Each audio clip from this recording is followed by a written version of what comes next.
So tonight I want to start by asking you this question, and I'd like you to shout out some answers. I'll let you know your names. So what are your favorite scenic vistas? Camel Summit. Camel Summit. What is that?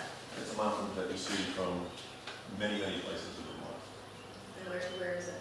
It is in Duxbury, technically, I guess. Here, okay. Yeah, near here. And what makes it special to you? It's kind of asymmetric shape. And it's kind of, it doesn't look like every other mountain, I guess. And it's a good height. And so I've been there many times, and a lot of people. So it's good memory, Yeah. stimulates memory. Anybody else?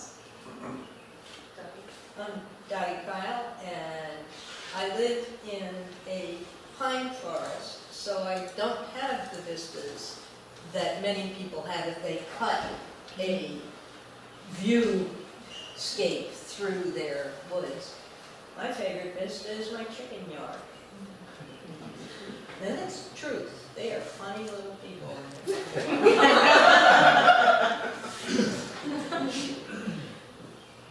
Others? Britton Rogers and Lake Champlain from Sunset Ledge. So which part of Sunset Ledge is, where is that on Just south of Lincoln Gap. It's a great lift that gives a wonderful vista, basically probably one of the wider full views of the lake. And you had your favorite? There's Cedar Road and East Warner Road along the east side of the valley. Have really nice views of the whole valley. So some of my favorite views are actually also in Vermont, but elsewhere too. This is one of my favorites. It's going back to the same place over and over. It's Pennequid Point Lighthouse in Bristol, Maine, and it's kind of on the mid-coast. It's where all the striated rocks kind of bend along the coastline. This is actually a picture from a vacation I took in Maine. This is another one. It's Crater Lake National Park in Oregon, where the water is so deep and so clear that it has this bright blue, this intensely deep blue color. And this one might look familiar to you. It's Waterbury, Vermont. This was from a trip I took with my mom 5 years ago. I think it's Waterbury. It might be Stowe. I don't know. We were on the road. Who knows? But another one is from my home state of Minnesota, which is, this is on the way to my house. And when you travel the Midwest, you see a lot of scenes that look a lot like this. It's very flat and farmy and bucolic, and then there's beautiful skies, and it's sunny, and I just have a lot of deep memories and fondness for this type of scenery. So when I was traveling in the Midwest one year, this is about 2009 also, I was traveling along some farmscapes that look like this, and I got into Iowa, and I saw this. And I was a little bit startled by this scenery. It's also very dry looking in that photo, so it kind of cuts up the landscape. But my reaction to it was sort of this binary pull in two different directions. I was thinking, I'm an environmentalist, I care about the earth, I care about climate change, and I would like to see changes in renewable energy. And at the same time, I don't know if we're ready for this. These are really big, imposing giants, and they're taking over the landscape. And Iowa has so much land, so they're not especially concerned about plugging in lots of windmills. But I think if you were to do this in Vermont, people would freak out. So we're starting to see these landscapes change, and this is certainly not what we think of Hawaii. And now, as it gets closer to home, this is a visual simulation of the Cape Wind project. It's becoming clear that something mildly upsetting is going on, even for those of us who care about the environment. It's like we're forced to make a choice between, do we want, to deal with climate change, or do we want to confront having our landscapes look different? So, to make this lecture a little more interesting, I'm going to give you some trivia. So, number one, what percentage is affecting weather patterns in the United States? Anyone have a guess? Hey, I hope it's D. Hearing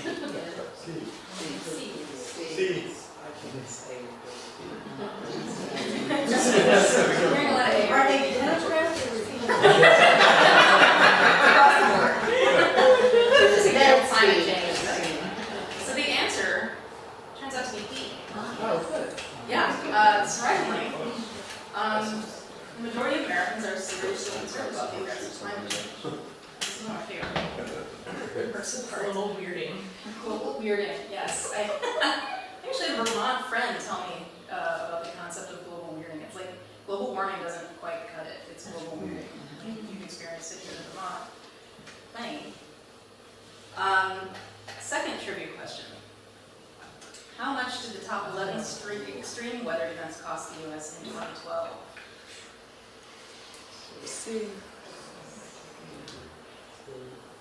I'm hearing C. Any other guesses? D? All of them? All of them combined? The answer is C. That's correct. Hurricane Irene was one of them, I think. I think that was in 2011. So,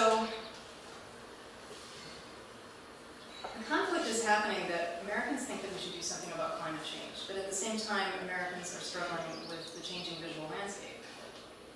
We have a very emotional attachment to place.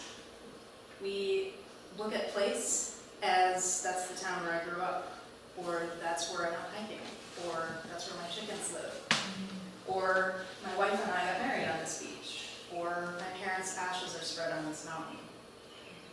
I think what happens with renewable energy is we worry that our communities lose their distinctiveness when these imposing giants are plunked in.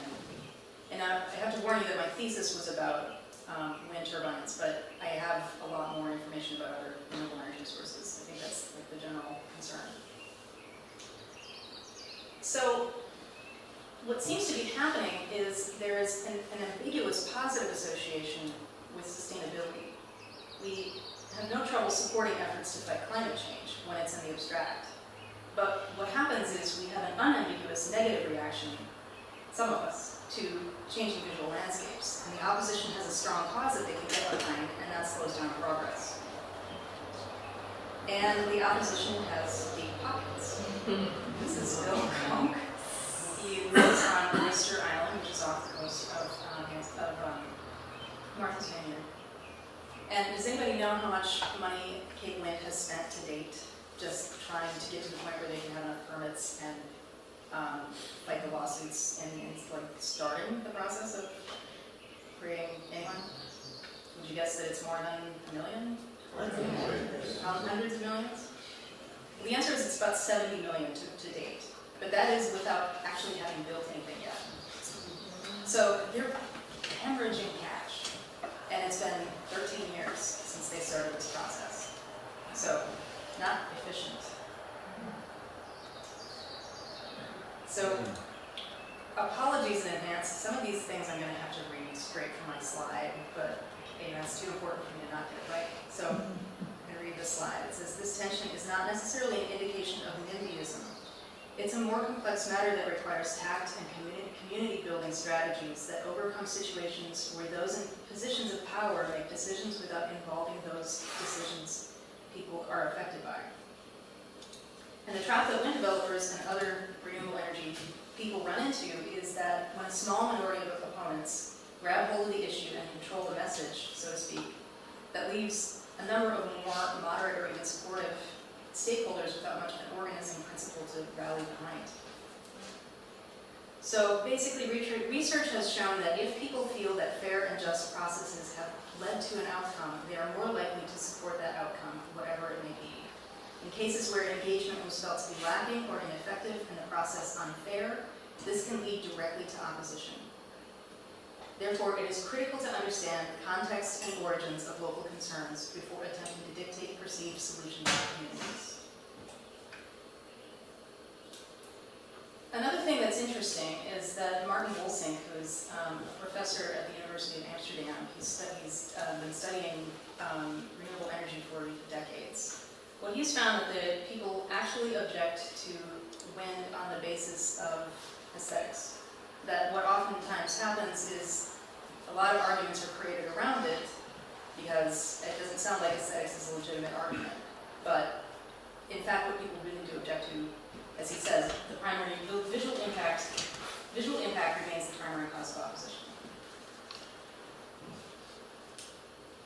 So this is what made me start thinking as I was driving through Iowa. Because the first reaction I had is, okay, so some people think wind turbines are kind of beautiful. They're majestic, they have these incredible motion to them. And I thought, that looks like a blank canvas to me. As Dan mentioned, I used to work on the Minneapolis Arts Commission, and a lot of what we did was look at infrastructure and combine art with it so that it sort of takes on a new tone, in a sense. So I started looking at wind turbines as a bike park, or a picnic spot, or a place where you could do a performance. There's a place for public art you could display. And I love this quote from Edward Lebo, the Phoenix Arts Commission. And this ties in the community engagement piece, because community engagement with both the placement of renewables and the placement of public art is a critical component to installing anything. So what he says is the arts allow room for impertinent questions to be asked. And he goes on to say, by questioning assumptions of how things should look and function, artists collaborating with other design professionals spark citywide debates about the nature of public design and public space. These can be heated, yet they expand the public's understanding of the role and function of both art and infrastructure. And a very cool Phoenix example to show you in a bit. So what works really well is a fit. And Patrick Devine Wright, who's a wind researcher, he came up with this concept of siting wind turbines in the most effective way, which is in placement, or literally putting something into place.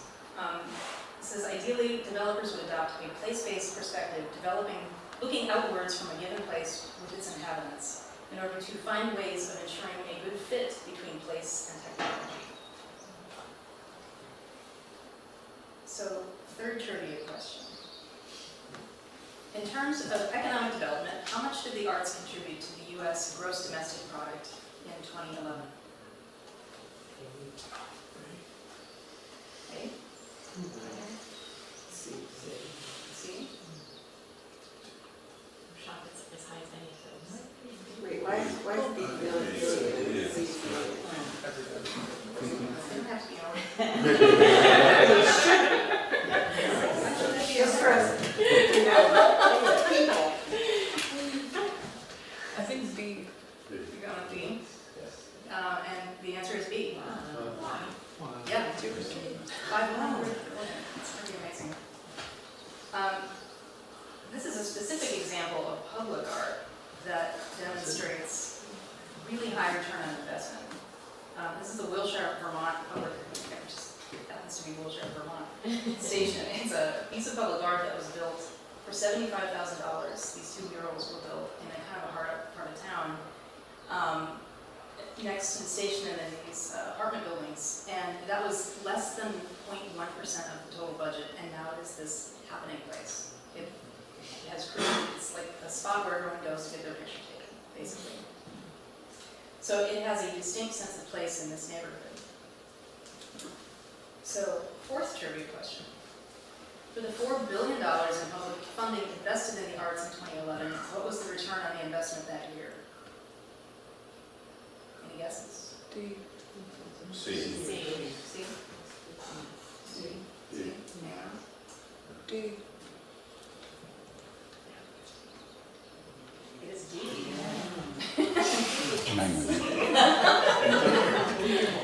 So you don't need to be a financial analyst to see that this is an incredibly good deal. You may recognize this.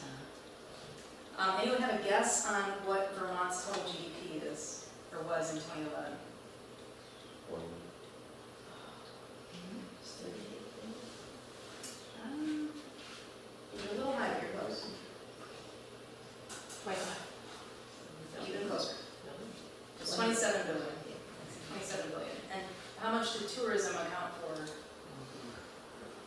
Anyone? 20. 10%. Great, I think it's a little more. Relative to Minnesota, I would think that's pretty high.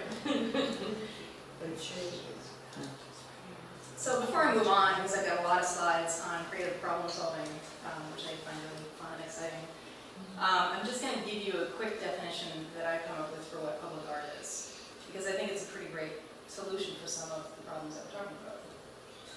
Number one, art that is visible to the public, though not necessarily on public property. Number two, art that is on public property intended for broad public enjoyment or creative problem solving. Number three, art that is publicly financed. And number four, art that engages members of the public in any or all stages of its process of siting, design, creation, and implementation.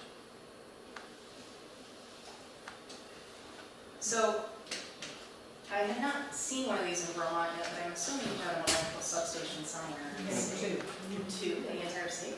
No, 2 in Oh. Negative Valley. Okay.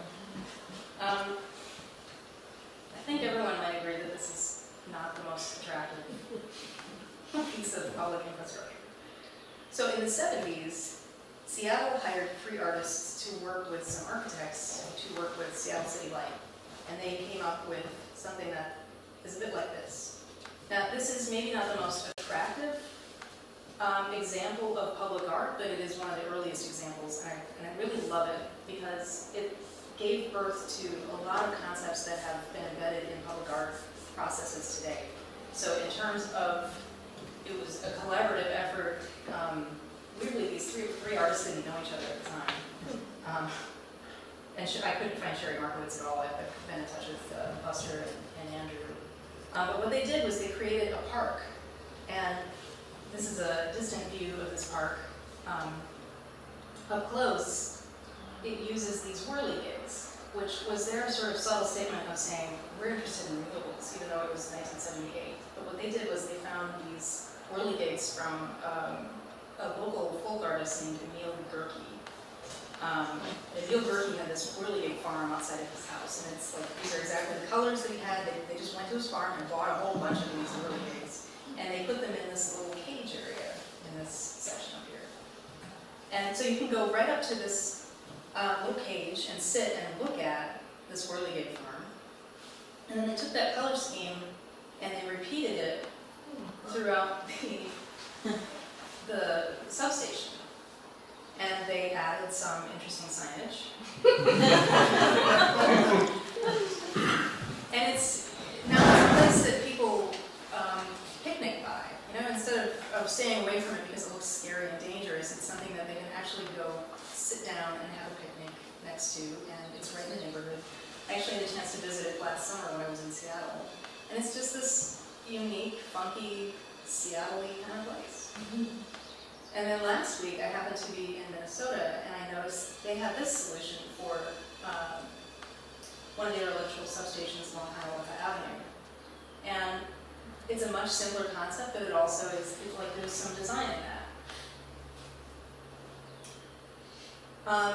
Another infrastructure project is a dam, and this is Arizona Falls in Phoenix. And this is, every time I look at one of these, I'm like, this is my favorite one. They're all my favorite ones. This one's pretty awesome. Arizona Falls has been around for about 100 years. It's an electrical dam that's been serving Phoenix for a long time, and it usually, dams usually look like this. So the city of Phoenix hired a landscape architect and I believe a public artist, or a husband and wife team, and they came up with this, which is this gorgeous Arizona Falls. It's waterworks at Arizona Falls, and it's like a fully functioning electrical dam, but it's got, I think, a dance floor and a picnic area, and it's Arizona, so it's hot, so it's this nice place where you can go and cool off next to this waterfall, and it's stunning. The space is open 24 hours a day, 7 days a week. There's shade structures, there's walking paths, there's gardens. So they've just done a phenomenal job with this. Another one of my favorite projects is a wastewater treatment plant. These are typically not the best smelling or best looking pieces of public infrastructure, but again, out in Seattle, the Seattle area, we've come up with some really creative ideas. One of which is this, which is Lorna Jordan's Waterworks Gardens Park.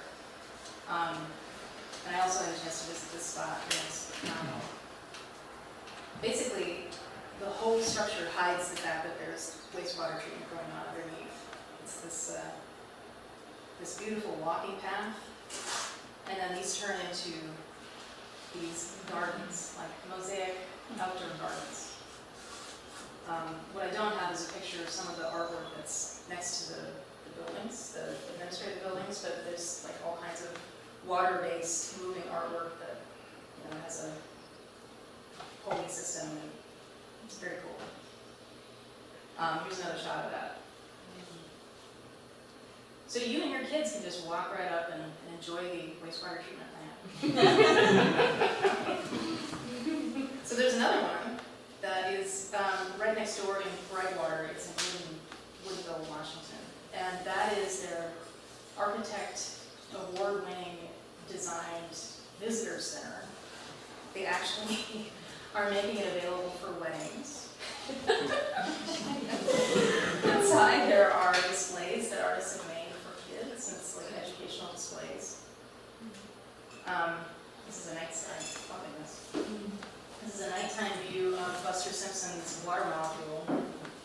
I don't have another slide of that thing I posed, but it's basically a large water molecule, and it's carrying water down the city block. Also in Seattle is Gasworks Park. Has anyone ever visited Gasworks Park? Is that what you're at? It's pretty cool. It's this big, it almost looks like a castle, but out of Mad Max or something. It's situated right on Lake Union, and you have this incredible view across Lake Union in downtown Seattle. It was a gasification plant from like the early 1900s, and it was decommissioned in the 1950s. And in the 1970s, when the city bought it, and then they did fire remediation of the soil around it, and Richard Haugh was initially charged with removing the structure and turning it into a park. And he thought, well, there's no other structure like this. There's no other park that would have a structure like this in all of the world, so let's keep it. And pretty soon, we got a lot of criticism, but then it became this incredible meeting spot. People love it. There are a lot of performances there. People get married there.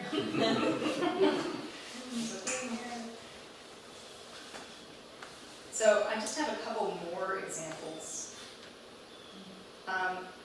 In South Portland, Maine, there are these gas tanks, and I think some of these are prototypes, so they look like they're photoshopped in, because I think they totally are. But it's a long-term project. They keep raising funds for it, but it's meant to be painting these gas tanks so that you can view them from the highway, but you can also see them from planes coming in to the airport there. It's kind of interesting. That's the only picture I have of that one. Apologies.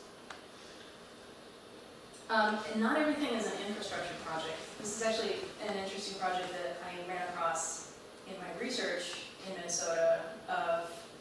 James Brenner worked with the Northeast Greenlight Project.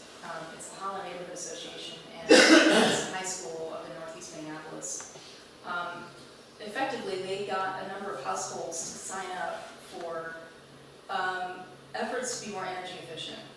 And if they start keeping track of their energy efficiency against a baseline, and they start collectively saving enough energy to power Edison High School for a year, then this lamp changes color. So it's this visual representation in a place where they can all see it. It's right next to the parking lot at Edison High School. So that just got built last year. I'm sure they're not here yet.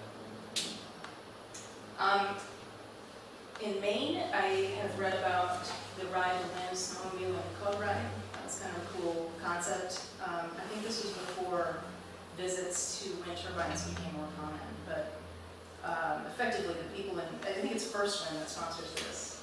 They are very interested in introducing people to different ways of interacting with wind turbines. So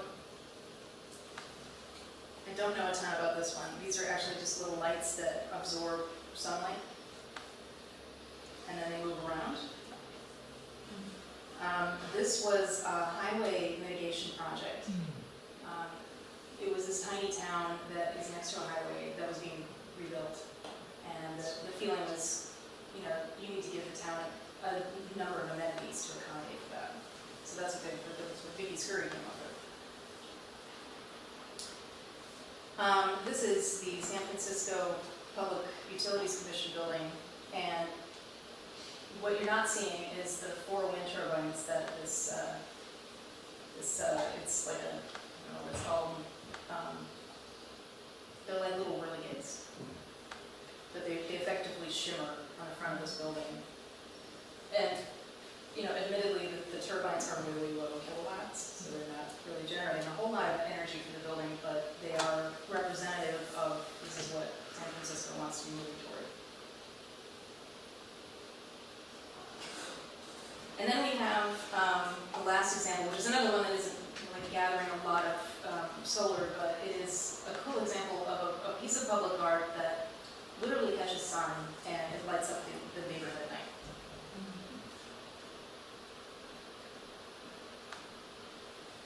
So,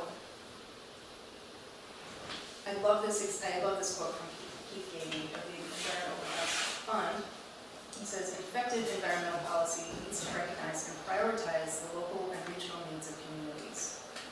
Part of doing this means communicating policies and values that meet folks where they live, literally. Public art is a special way to facilitate a conversation that anyone can access, a conversation that comes from the community, for the community. Get it with public art funds? I guess it's not a whole lot. There is the Vermont Arts Council. Okay. There is a program for state buildings. It's a 1% for art in state buildings. Oh, okay. Statewide. Or just Well, state? for state, Okay. the state of Vermont buildings. So they select some percentage of the new buildings that they do Yeah. and integrate art into that. I think sometimes with more success than others, but that's one program. But I think in terms of the public and seeing that, visibly around the state, you don't, at least I don't think of, Yeah. public art as being a large influence of what you see around. There was, God, I guess it's in the 70s, I guess I would be aging. But Paul Aschenbach was a charismatic sculptor and instructor at UVM. And he coordinated like St. Griswold concrete guys, like he was doing interstate rest stop sculptural things, Yeah. and on the waterfront in Burlington, and some of it still exists, and I've been keeping track of it exactly. That had an era of things when he would himself be off to Austria for a marble thing, or as public art there, and then in Vermont, and he hooked up with Vermont Marble at one point when they did one of these symposia that had on the interstate highways. But In Burlington, that's probably, Okay, yeah. yeah, that's a fair amount. Yeah. That's really, I don't think that many other places. I think it's easier to make it happen in an urban setting. It's in a rural setting. You It sort needs to of, be so much bigger for it to have to be visible. we protect the open spaces so people can take pictures and create art and take it home and Yeah. have art of Vermont. Yeah. So that's a big part of our art. We make sure there's cows on the field. Deer. Well, on top of it, I think one of the things that find come up for me is the lack of billboards. And then that thing is kind of that, it's anti-art is what I see a billboard as. So kind of leaving the space open for the natural beauty of the land, but also the public art that is there is more the highlight versus. So I think that's something that I notice at least when I come back here. Do you think that Vermonters would feel comfortable with seeing public art in some of those landscapes? Yeah, I mean, the whales tails that are on the way up Yes. the hill. Yes. I do like that they're out. They used to be in Randolph, which was neat. It was off, you kind of get off the highway to see them. That was a nice little piece. I don't know if it was public art or not, but it was interesting art. And then they moved it to Burlington, and now it's, I don't know if I like where it is now, but it's more public and it's more, and more people get to see it. So in that regard, I like it. It is sort of an interesting place to stick a couple of wheel skins. Well, we figured that was an ocean, you know, yes, that was an inland sea. That's Yeah, this is Lake Champlain covered a huge area.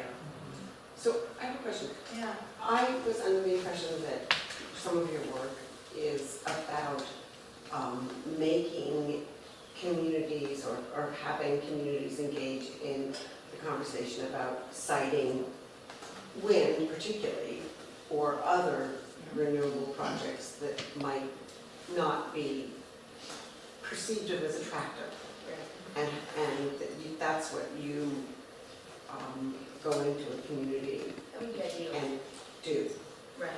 I don't know if I would initiate a renewable project, because it's not really my area of expertise, but if Right. Not the project itself, but the way it's perceived in the Yeah, community. yeah, that would be ideal, if a developer came along and was really intentional about citing renewables and using public art and the community engaging our process to make it happen.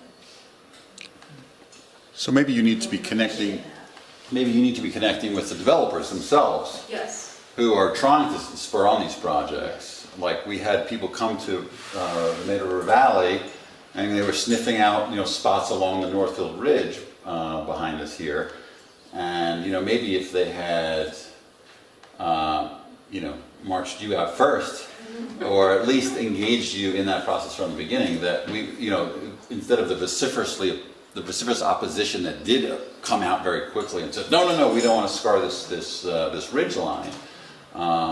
Maybe that would have slowed that immediate negative response. So it sounds like, to be at the forefront, you need to be going where those developers are going with them and kind of engaging with the community before the negativity begins.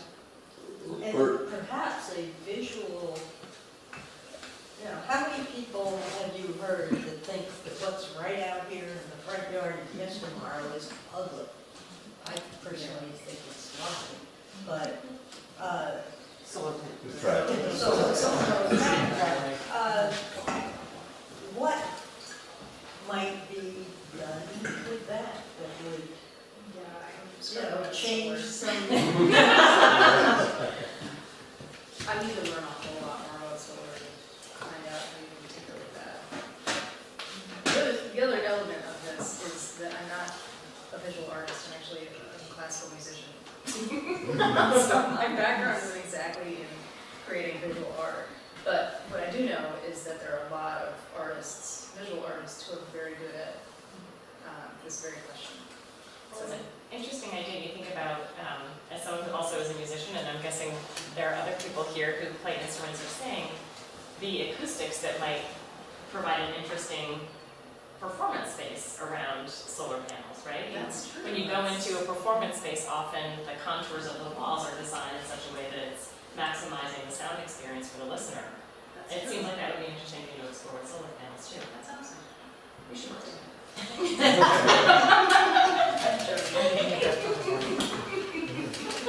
I'd like to just make one comment. I enjoyed your slides, in particular, just the Pembroke Point is a place where I've spent a great deal of time as well. And I think if you had, say, the main coast, a beautiful promontory point of rock and trees, and it was no structures on it, somebody came along and said, well, let's build something real tall there. And at night, we're going to shine a light up at it repeatedly. We probably, if that was a new concept, now we probably would get a lot of energy against that. But what is more in the main vernacular than lighthouses? So I think maybe these towers of function, which what a lighthouse is solely there for function. We have these towers, just for the first time, for the Lowell wind project here, I was just up in the Northeast Kingdom recently, and for the first time, I guess the weather was right, I got a made me think of lighthouses. And then you show that, and so, I don't know, maybe it's just like a hopeful thought, is that there is somehow that people see an aesthetic appreciation of lighthouses, and it's worked its way into the, What I see in lighthouses is each one is unique. And that brings the So maybe distinctiveness to that community. And I think oftentimes, because this is a manufactured age and we can make everything the same, we're installing wind turbines that are, this is the force of the PV version, and it takes away from the distinctiveness of a community to have the same thing. So that's why I'm thinking art, like let's dress it up. Let's make it look like it's something that the town really wants. it was like the tanks on that you showed, the Portland tank farm. And the Southeast Expressway in Boston, they always had those. Yeah, they've always had those. Yeah, and I've always loved those. Yeah, and so does the community. Yeah. Right, they agree with it, and they Yeah. break it. Yeah. So I think there's some hope. Yeah. I guess I'm wondering, is there a lot of emphasis on the connection that this renewable energy, this new art kind of installation is not in some way replacing that factory, that the coal factory out there, which is also a NIMBY kind of thing. And I assume if you asked anyone in the room if they wanted a coal factory on the ridge, they'd be like, no, of course not. And so making the connection with this wind turbine, which has its negative things, sure, Yeah. but it's replacing in some regard that coal factory. I wonder if that's an emphasis that you That's guys an make. excellent point. And I can't add any more to that. I actually was thinking, Judy and I were talking about you speaking this evening, and we were also talking about how ugly a generating station is. And my father worked at one his whole life, and so I went there a lot. And there are homes there, and no one ever complained about how that looked. And so I have difficulty. I mean, to me, a wind turbine is so much more beautiful than a generating station. So I have a difficult time with that kind of, NIMBY argument when it's replacing something that is so ugly and that previously no one has ever complained about. Yeah. So, You're reminding what me. up? What up? I would say, I'm always reluctant to throw the word NIMBY around because I think there are some communities that are actually negatively affected by renewables. So, I don't know if you all know about Falmouth, Massachusetts, they had a very difficult time with 2 wind turbines in particular that were just sited very poorly, to be honest. Falmouth? Pardon? What? In Falmouth, yeah, it's down here, basically. They're sited in such a way that they're right next to a community, like right next to a neighborhood. And at sunrise and sunset, if the sun is at a certain angle, it creates this strobe light effect that's going straight into people's windows. And I watched a video of this, and I was like getting a headache just watching the video on a computer screen of that effect. And there are ways of mitigating that, but the town is so upset about it that they're voting to decommission the turbines, which is an extreme response to it. It's like, okay, we can do a better job of citing Yeah, this. I saw actually there was a case of, I think it was a small scale one, but it was in the Champlain Valley, and this guy who was quite accustomed to being able to sit on his porch and have the sunset over the Adirondacks was getting this strobe, 2 times a year, the sun was flying up and Yeah, it'd be right in his face, and that's hard to negotiate. it is hard. That's, Or, it's good to be absolutely, aware. that's an issue.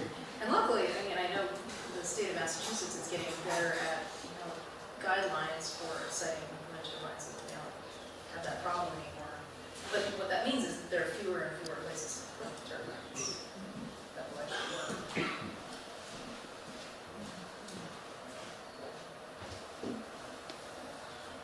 There's this whole section of drones.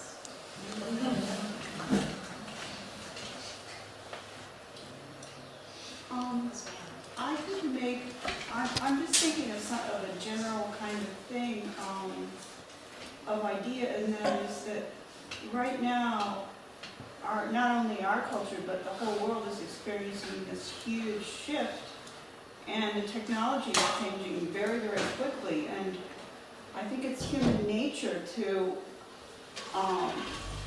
to question like things that are really new and different, like 20 or 30 years ago, no one would ever have thought of putting up a wind farm, and probably in 20 or 30 years there'll be a different technology, and those wind farms will be out of date, and things are changing so quickly that that it's really going to be difficult. And I think that a big part of it is just design.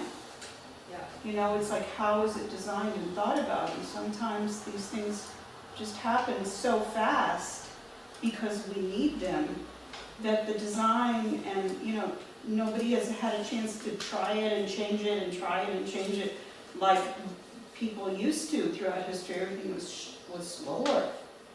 And so now, you know, it just is jarring and shocking, all these new things.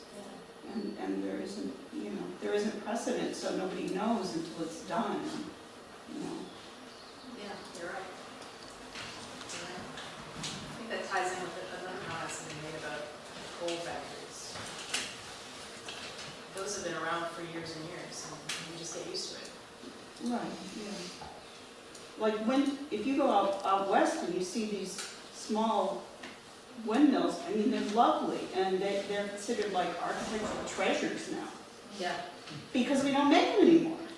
Are you talking about the old? They're just so beautiful, and you know, it's just a question of growing up and learning to appreciate certain things. And anyway, I just think that Yeah, everything is moving so fast, it's really hard. agreed. In the discussion this morning at the State House, one of the developers who has been building projects in Vermont and other states for about 8 years said that he would like very much to be part of a program that interviewed the neighbors of people who had, the neighbors themselves, of properties where various projects had been built that were complained about by the neighbors. He'd like to see a program where interviewers went back 5 years later to interview those neighbors and see if their attitudes had changed. Because one of the things that we say when people complain about the what's right out here in the front of Yestermorrow, for instance, is that we haven't heard you complain about 300 miles on scenic Route 100 of telephone poles and wires, because you're used to them. Yeah. And you're gonna get used to, you know, zipping past, you know, a few solar panels. It's all, you know, time passes and you get used to it. It's true. It's true. Although it's important, I think, to examine what's different about it this time. I'm not sure I have an answer to that. Something does.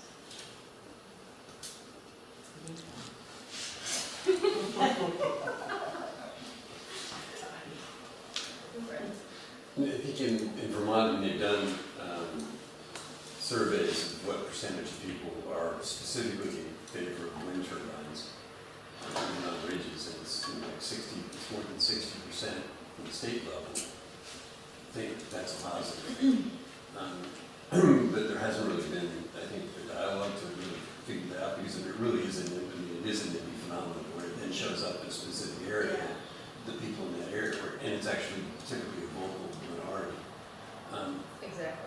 One thing we did actually in the valley was to look at, because most Vermonters are pretty much in favor of renewable power in terms of the future.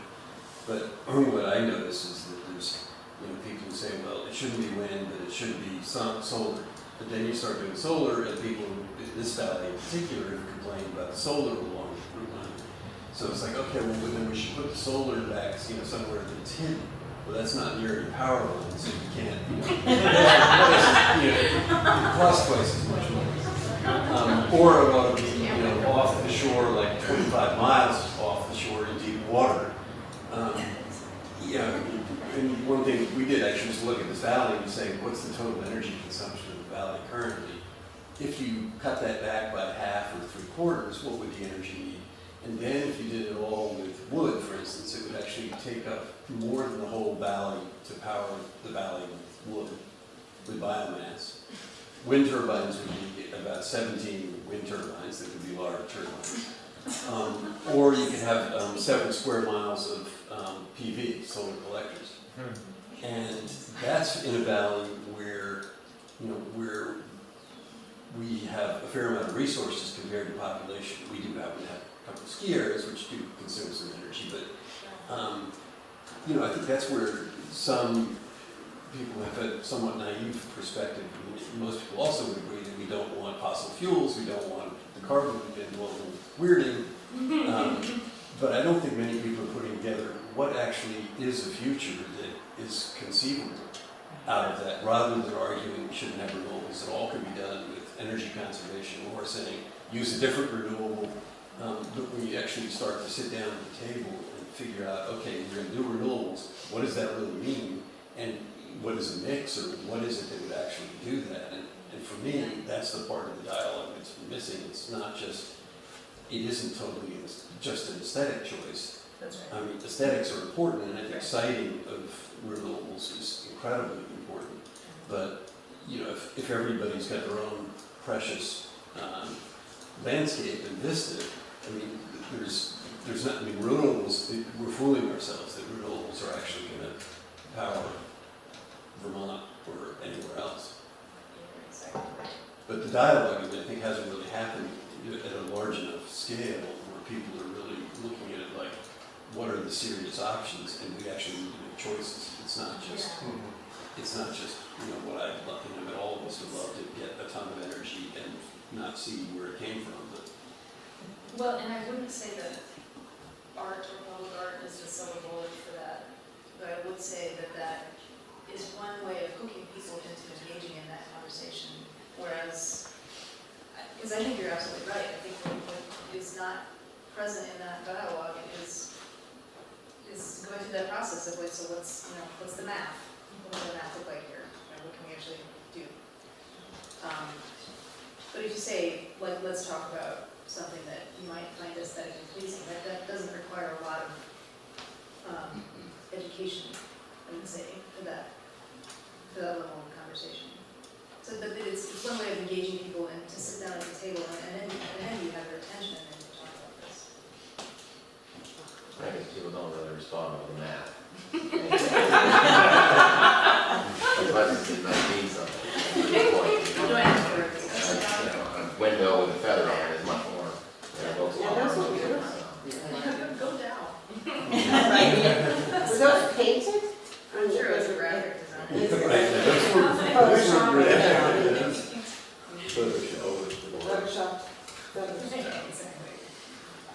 Well, I'd like to thank you, Jennifer, for coming up here and sharing your thoughts and your images, and we really appreciate your time and speaking with us. Thanks so much.